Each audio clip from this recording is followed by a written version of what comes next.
Meyer. Lorenzo, buenas tardes. Buenas tardes, así que le toca a un baúl Sí, esta parte de tu noticiero, a ver qué sale con, si además del olor de baúl están mal las neuronas, sí. ya te molé, Julio. Sí, no. Aquí yo también estoy con el olor de baúl y ya con todo, diciendo, mira, nada más. Pues qué consideraciones tan extrañas. Alguien por ahí preguntaba, decía, bueno, ¿y cómo tienen tanta experiencia olfativa estas personas para determinar esos olores de baúl? No vaya a ser que hubieran tenido demasiadas experiencias, cuando menos olfativas, con esos baúles, Lorenzo.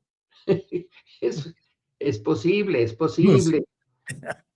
Oye, Lorenzo, pues muchas noticias, y ya sabes que yo siempre ando tratando de juntar cosas y pensar en especulaciones, que es también un método científico. Bueno, déjame defenderme un poquito, pero se ha anunciado la operación de comando de 18 ejércitos de países de Latinoamérica, bajo la dirección del Comando Sur de Estados Unidos, para luchar contra el crimen organizado. 18 ejércitos de sendos países. Hoy anuncia Marco Rubio, anuncian en Estados Unidos acciones directas contra los líderes del cártel Jalisco Nueva Generación. Por el líder de ellos ofrecen 25 millones de dólares, que es lo mismo que ofrecieron por Nicolás Maduro y creo que también contra Saddam Hussein. O sea, es el nivel y lo declaran el enemigo número uno de la DEA. ¿Cómo vas viendo esa concatenación de hechos que pueden leerse por separado como nota roja, pero creo que son más nota política que nota roja, Lorenzo? Pues yo lo veo como tú, es una nota política. Ahora, echándole un vistazo al pasado, en el origen de América Latina, tras la independencia de esta parte del continente de España, uno de los grandes libertadores de la región, Simón Bolívar, propuso la unión, bueno, de tal manera que hubiera operaciones o políticas conjuntas de América Latina para su defensa. Esa fue la idea central en el primer Congreso de Panamá en la primera mitad del siglo XIX. Era una buena idea. Por ejemplo, había que pensar en la liberación de Cuba y había por ahí circulaba la idea de una fuerza conjunta de latinoamericanos, en particular México y Colombia, para echar fuera de la isla a España. Claro, no se llegó a ningún resultado porque en realidad Latinoamérica todavía no se consolidaba como un conjunto de naciones, apenas estaban formando las naciones, pero a final de ese siglo y principios del siguiente nació la Unión Panamericana y ahí sí tenemos a Estados Unidos como el líder, por eso la Unión Panamericana tiene su sede en Washington y todos los países de América Latina son parte de este nuevo organismo y ya hay ahí pues la semilla de esto que estamos viendo ahora, la unificación político-militar del continente bajo la dirección de los Estados Unidos, que ya es una gran potencia, porque para ese momento ya había derrotado a España, su armada era formidable ya, la armada norteamericana, no su ejército, pero la marina sí que lo era, y después cuando viene la Guerra Fría, en los 1947, va a surgir la OEA y la OEA tiene su parte militar. Y ahí ya el objetivo es bastante claro. Es una organización contraria a la Unión Soviética, como lo es la OTAN o otras organizaciones en Asia, todas bajo la dirección de Estados Unidos, para enfrentar la llamada amenaza comunista.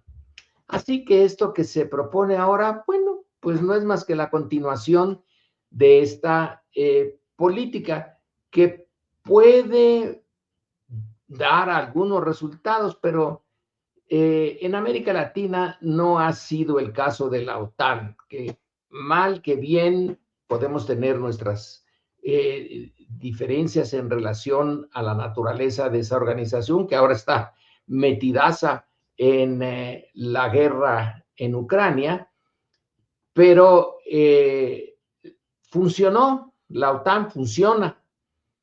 En cambio, la OEA, que es la heredera de la Unión Panamericana, que a su vez tiene su origen en esta idea de Simón Bolívar, donde él dudó mucho en invitar a los Estados Unidos, no estaba muy seguro de que fuera saludable invitarlo a una reunión de esta naturaleza, de lo que más tarde un expresidente guatemalteco llamaría el tiburón y las sardinas, que eso es la OEA.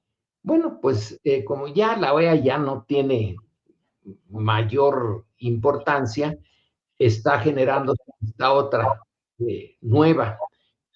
Supongo yo que va a ser muy difícil que México participe en esa organización. Ya tenemos experiencia en el tema y son los países más a la derecha en América Latina hoy los que se están unificando. No creo que tenga mayor importancia, pero en fin, es un movimiento político de parte de Estados Unidos, comprensible en el trumpismo, y no sé, insisto, en qué tan útil le sea a Estados Unidos esta unión del grueso de los países de América Latina y del Caribe. Claro, Lorenzo. Esto está en el marco del escudo de las Américas que se organizó, señalando incluso en su momento que el enemigo número uno y lo que estaba enfrente era el riesgo del crimen organizado, de los cuales México era una entidad emblemática, o sea, la entidad emblemática de todo lo que corresponde.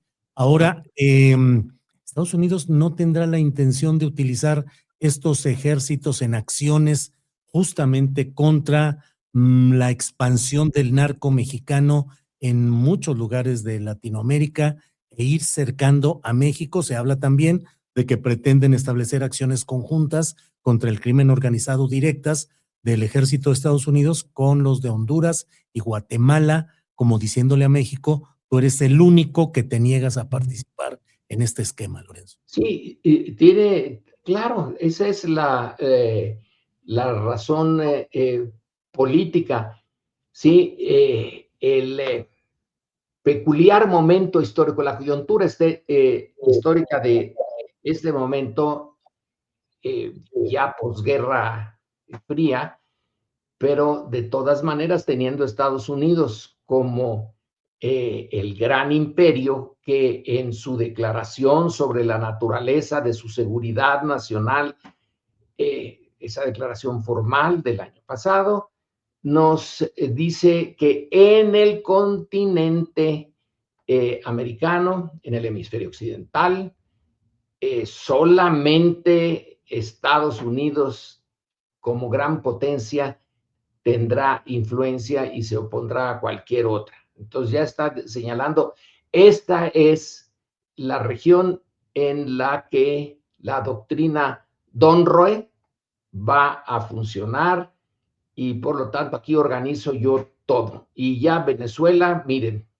ya salió de el juego que tenía con el presidente Chávez y ya está metida en el conjunto de países seguidores de las directrices que vengan de Washington. Faltan dos realmente.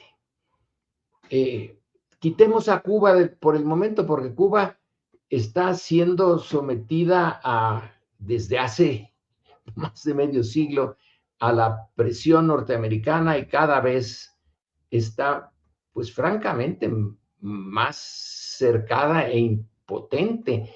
Ahora los cortes de energía eléctrica, debido a que Estados Unidos ha impedido que reciba petróleo para generar su electricidad, bueno, es un paso más en algo que está agudizándose y que puede llegar a transformar políticamente a Cuba por la vía de la presión, pero países que todavía tienen una soberanía relativa y que se pueden expresar su disidencia frente a Estados Unidos y tener algún efecto, pues no quedan más que Brasil y México. Colombia ya se nos va ahora que hay el cambio de presidente y echemos un vistazo en todo lo demás. No me extraña, aunque lo siento, lo de Guatemala, porque Guatemala era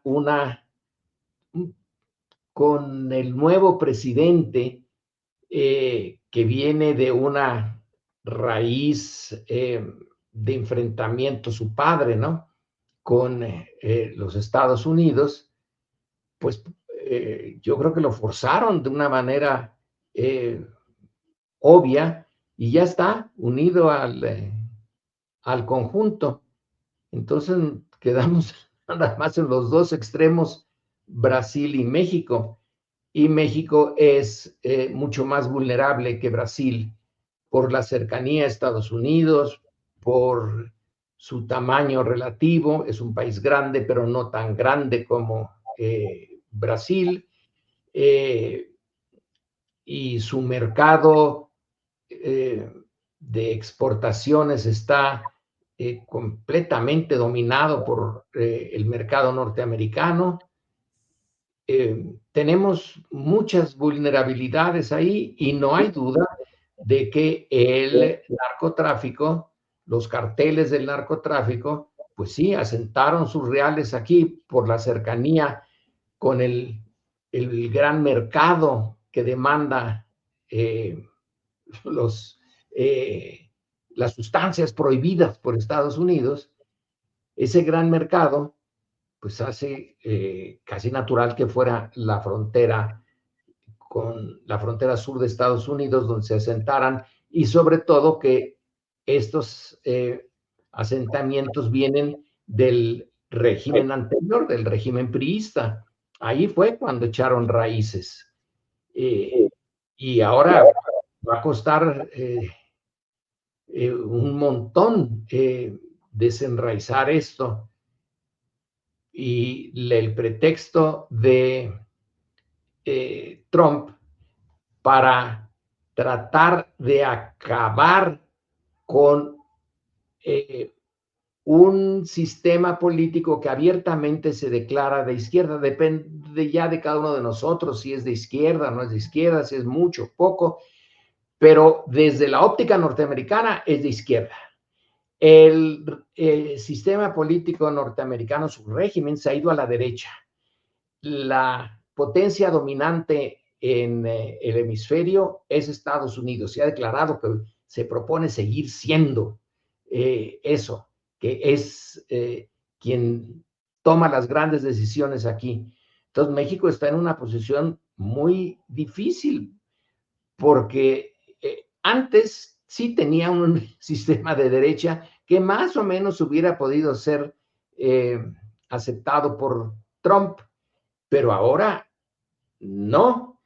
lo capeó y capoteó más o menos bien Andrés Manuel López Obrador, pero en el segundo periodo de Trump, cuando endurece su conservadurismo, su derechismo, cuando tiene fracasos fuera del hemisferio y puede ver a el control de la frontera con México y la guerra contra el narcotráfico como una bandera que sí es aceptada no solamente por sus bases sociales, sino por mucho más en el espectro político norteamericano, pues entonces se antoja que es casi natural que se ejerza presión sobre México. No va a poder hacer lo que hizo en Venezuela, no va a poder hacer lo que pretende hacer en Cuba.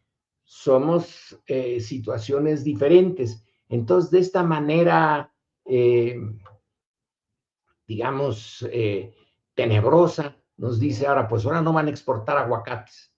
Y sí, la exportación de aguacate es una de las exportaciones mexicanas en donde el capital que se tiene en esa industria, me parece que es básicamente mexicano. No me extrañaría que hubiera algunas empresas norteamericanas ya produciendo aguacate, pero cuando se trata de los automóviles o de las exportaciones de equipo sofisticado, pues son las propias empresas norteamericanas las dueñas.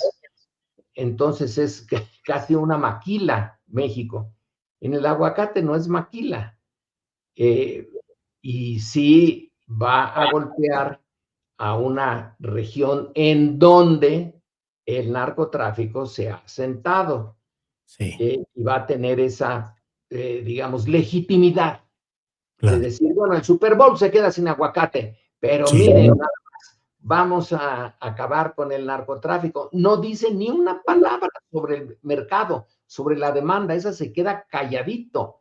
Y yo diría, y yo creo que nosotros en conjunto como país podemos decir, es la demanda, caramba, es la demanda del país más rico del planeta de un producto que declaró ilegal el país más rico del planeta, pero que tiene una cantidad de consumidores, y del otro lado está un país relativamente débil, con una estructura de gobierno que permitió la existencia, apoyó la existencia del narcotráfico, y que ahora está intentando eh, transformarse.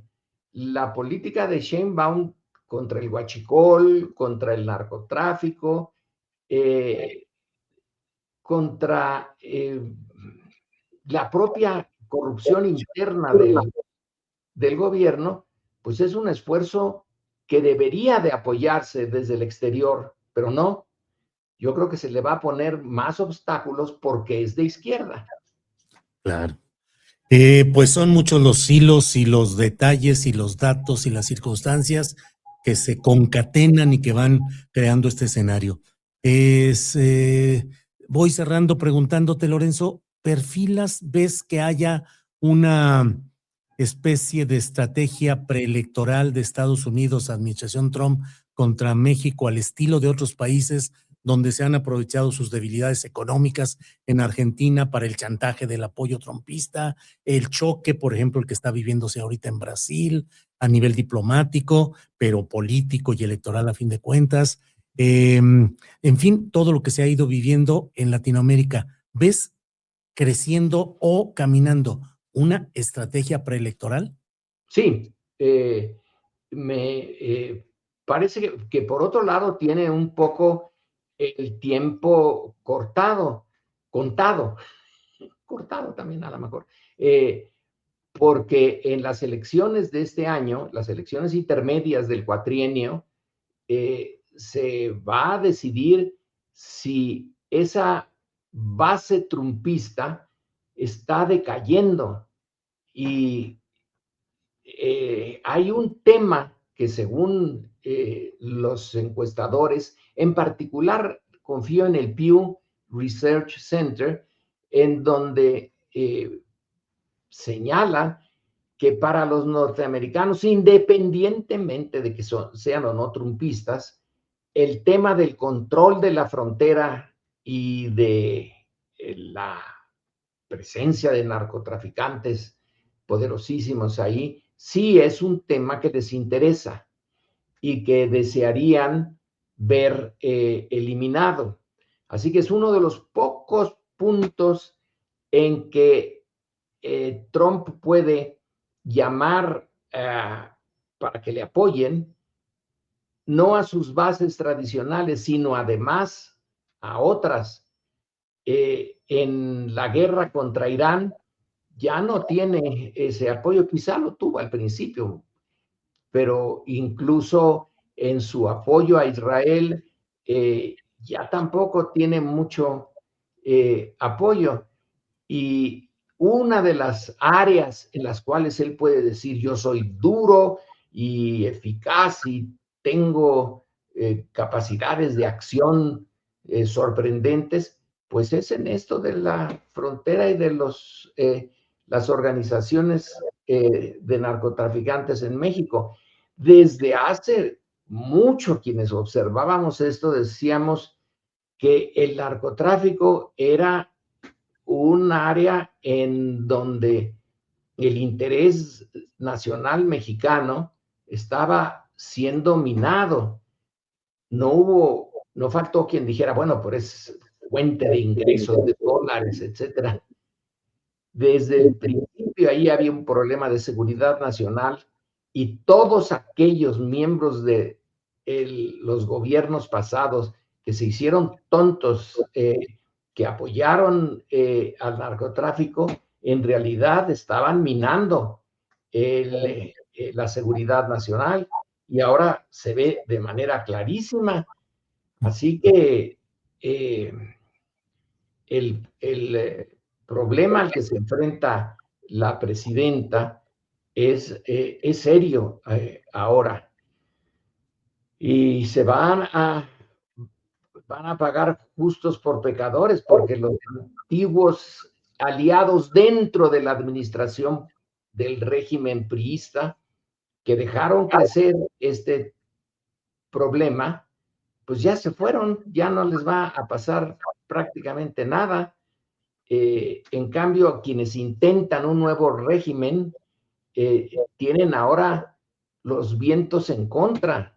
El viento que viene del norte está en contra de nuestro cambio y vamos a ver si la opinión ciudadana, si la movilización ciudadana en México puede servir de apoyo a estos esfuerzos de cambio y de resistencia a la política norteamericana que va viento en popa. Ya se ha embuchacado a la mayoría de los gobiernos de la región. Y bueno, si Brasil cae, si Lula no se reelige y el hijo de Bolsonaro, que es hasta ya con amistad personal con Trump, un elemento para que el trumpismo aumente su presencia en América Latina, si Brasil cae, como diría un poema de César Vallejo, realmente estamos en una situación muy desagradable y dependiendo, fíjate, dependiendo de lo que haga el electorado norteamericano, que es el único que por el momento puede detener a Trump. Sí, y con personajes e ingredientes muy interesantes en cuanto ya vas viendo, por ejemplo, en Michigan, la presencia de un candidato demócrata que está haciendo todo el ruido del mundo y otras definiciones en camino. Pero con muchas dificultades. Este médico que ahora le representa la parte más izquierda dentro del espectro norteamericano, tiene un apoyo en la ciudadanía apenitas por encima de su rival dentro del Partido Demócrata, pero es nada más por ¿cuántos puntos? Por 2 o 3 puntos. Dul, el Ojalá, ojalá en esa elección se empiece a desarrollar la fuerza que dentro de Estados Unidos potencialmente puede detener a Trump. Sí, así es. Bueno, pues Lorenzo Meyer, vamos a ver qué hay para la siguiente semana, qué cosas se van juntando y concatenando, y ya tendremos oportunidad de platicar por esta ocasión, como siempre. Muchas gracias, Lorenzo. Bueno, se cierra este baúl. Se cierra este baúl aromático. ¿Qué olores te gustan a ti más, Lorenzo? Eh, Aromas. uno de una madera como el cedro. Estaría bien un baúl de cedro. Sí, sí, sí. Está bien. Cedro del Líbano. Así es. Lorenzo, gracias y nos vemos la próxima semana. Gracias. Hasta la semana entrante, Julio. Sí, señor. Gracias.